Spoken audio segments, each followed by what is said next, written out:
Ripple proti SEC zadeva se kar vleče in vleče. V drugih novicah pa tudi CoinShares želi na Nasdaq uvesti Solana ETF, Pump Fund in ustanovitelj Alon blokirana na platformi X in kako gre kaj prvi evropski Bitcoin zakladnici po nakupu Bitcoina. Dobrodošli v Kriptopulzu tega tedna.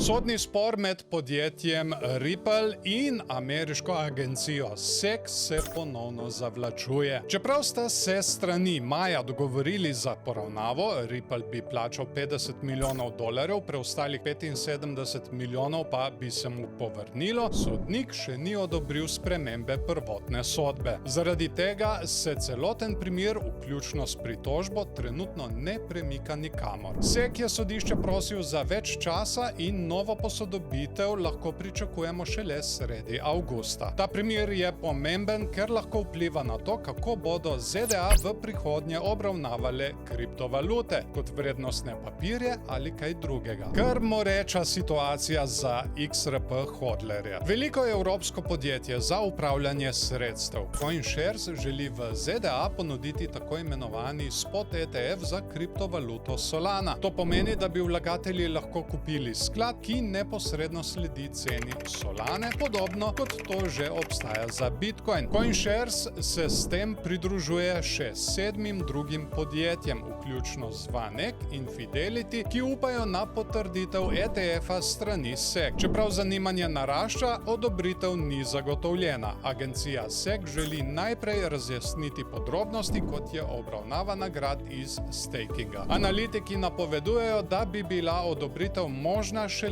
konec leta 2025. ETF za Solano bi bil velik korak za to omrežje in bi ga približal tradicionalnim vlagateljem. No, nekatere napovedi so bile, da naj bi bil možen že julija. Če so ti všeč novice do zdaj, pritisni všeček, komentiraj spodaj in seveda ne se pozabiti naročiti na kanal, da ne zamudiš prihodnjih videov. Računi Pump Fund, priljubljene platforme za izdajanje meme coinov na Solani in njenega ustanovitelja Alona Cohena so bili izbrisani z platforme X. Čeprav razlog uradno ni znan, so se pojavila ugibanja o domnevnih pravnih kršitvah in morebitni preiskavi strani SEC. Pump Fund je že bil v težavah zaradi prodaje žetonov brez ustreznih dovoljenj. Vse to se dogaja tik pred načrtovano prodajo lastnega žetona v vrednosti kar $1 milijarde.